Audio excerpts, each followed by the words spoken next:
a gente leva uma questão, nos animes, nos mangás, tem muita troca de golpe, né? Porque é uma cena. Vou falar uma coisa pra vocês, uma das partes do nosso dojo, nós treinamos atores, tá? Pra quem assistir lá aquela princesa da Yakuza no Netflix, eu sou um dos coreógrafos, entendeu? Então a nossa parte é treinar atores, atrizes, eu, Jason Sensei, nós estamos envolvidos em produções cinematográficas, tá? Então, numa produção cinematográfica, você tem um golpe lúdico, é para o filme, é para a história. Tá? Agora, é possível a gente colocar algo muito real que aproxime da realidade. Porque a realidade da esgrima japonesa é essa, sacou a espada, cortou, acabou. A gente chama de Ichinotati. Ichinotati, uma morte. Um corte, uma vida, né? Ou também de Bonben Hitatsu, né? Você acertar com toda a energia. Vamos lembrar no Kimetsu no Yaiba, a questão da respiração do trovão? É o Ki, é o tal do Ki. A gente tem que respirar, chama Kokyu, né? E nessa respiração, você trazer energia para a região do Saikano também e para o Kokoro, coração espiritual. E é com isso que você vai combater. Dá uma coragem danada. Você tem medo, claro, ninguém quer apanhar, ninguém quer machucar. Mas você acaba dominando esse medo, né, Sensei? Exatamente. E você performa o máximo do seu ser em um só golpe. Né? Lá no Samurai X, tem um capítulo muito bacana, quando o Yahiko, né, já é adulto, e ele fala, eu vou reunir toda a força espiritual que o Rihura me ensinou num só golpe. Não é isso? Então é isso que um samurai aprende. Então, e onde que a gente transporta isso, né, Sensei? No nosso dia a dia. Exemplo, eu vou reunir toda a minha energia para aguentar minha esposa brigar comigo. Aí eu fico quietinho e falo, ai amor, sim, senhora. Faz parte, é isso. Mas estou brincando, no trabalho, não importa o que você passa, você vai transportar isso para a sua vida diária. Né? É uma prova, por exemplo, na faculdade. Aqui é um fera na área dos negócios. Vocês vão ver bastante ele aí no Seu Dinheiro, baita economista, uma honra ser amigo dele, cuida das minhas finanças. Então, cada samurai tem um caminho, né? Você tem seu trabalho, você tem sua vida, né?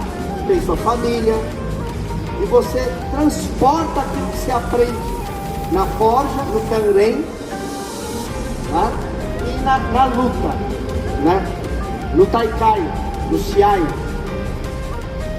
Então essa respiração do trovão, Kaminaru, né? Você trazer essa energia é para você vibrar como se fosse um choque elétrico. Tá? Tem um Ziriguidu aí, tem uma macumbinha. Chitoi Santa. O que nos leva à questão Shinkage, né, Sensei? A sombra. Pode falar um pouco pra gente dessa sombra, Sensei? O princípio da escola, quando ela veio para nos Minokano, o Shinkage-ryu, ela se tornou uma escola, uma das primeiras escolas que adotou o que nós chamamos de Tengu como seu princípio. Vocês não vão conseguir ver, eu tenho tatuado aqui no braço. O Tengu é um yokai, é uma entidade das florestas. Cada um tem a sua. Exato. Que é meio corvo, meio homem. O Sensei, o segundo nome dele é Sojobo, que também vem de um Tengu rei. Né? E existem pinturas e o Kyoe que mostram exatamente o fundador da minha escola treinando um Tengu e um golpe que nós temos que se chama... Como é que se chama o golpe? Esqueceu? Hiraki Nuki. É assim mesmo, essa juventude. Ele está aqui emocionado, Vitor. Nós temos um golpe chamado Hiraki Nuki, que está demonstrado em diversas pinturas e diversos pintores de ukiyo-e. E a nossa escola, ela traz um princípio que vem de estar trabalhando as sombras de tudo. A minha escola, ela foi a escola que comandou todos aqueles que foram treinados no exército do Shogun, desde o início até o fim do Shogunato Tokugawa. Exatamente. Inclusive tem um mangá chamado O Livro do Vento, Aí. que conta exatamente a história do princípio que os Yagyu chegaram naquele momento pro imperador não, pro Shogun, quando teve a rebelião Satsuma, que estava aquela divisão no Japão, que tinha o Shinsengumi, toda aquela história. Eles chegaram no ponto que o pessoal do Yagyu chegou pro imperador e disse o seguinte, pro Shogun e disse o seguinte: é melhor um Japão unido do que um Japão dividido. Para não ter a Revolução Meiji, né? O poder deve voltar ao imperador. Katsukaisho, né? Exato. Que era do Yagyu Shinkage, Exato. Katsukaisho conselheiro. Devolva o poder ao imperador, não tem o menor problema. O senhor vai continuar sendo quem é para nós. E o Shogun, naquele momento, ele cedeu, acabaram-se as guerras, o imperador tomou o poder, e aí, nesse momento, o Japão entrou naquele momento de modernidade que pode ser visto no Último Samurai, do filme com o Tom Cruise. Sensei, uma curiosidade.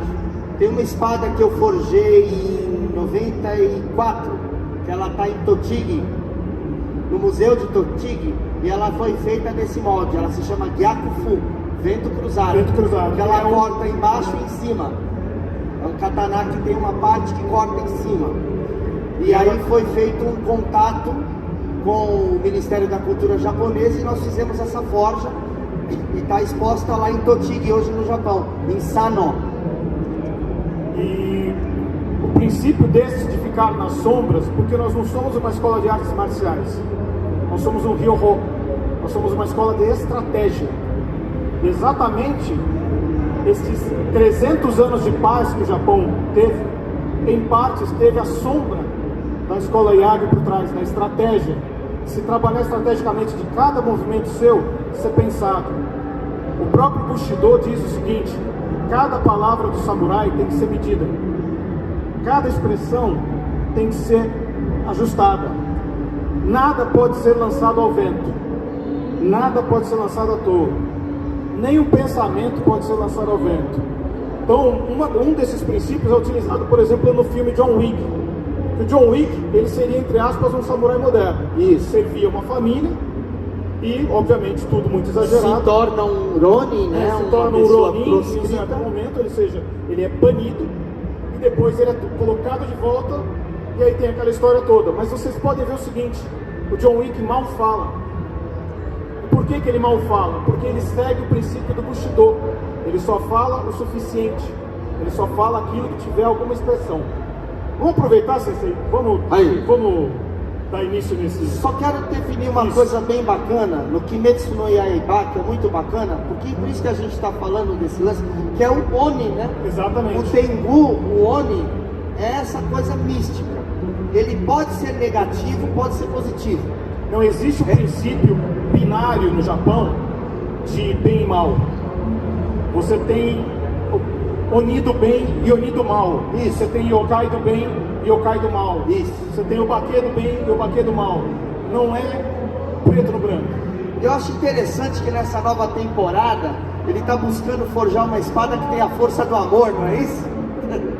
Olha que legal. Então, como é que você vai matar o demônio lá?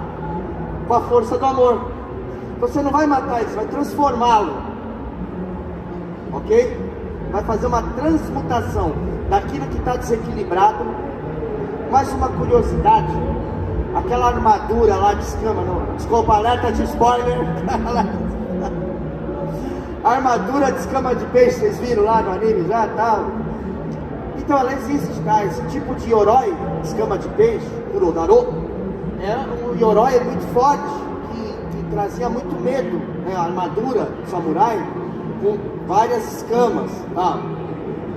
Então costuma-se dizer que para golpear essa armadura, você tem que ter o ai, o amor no coração.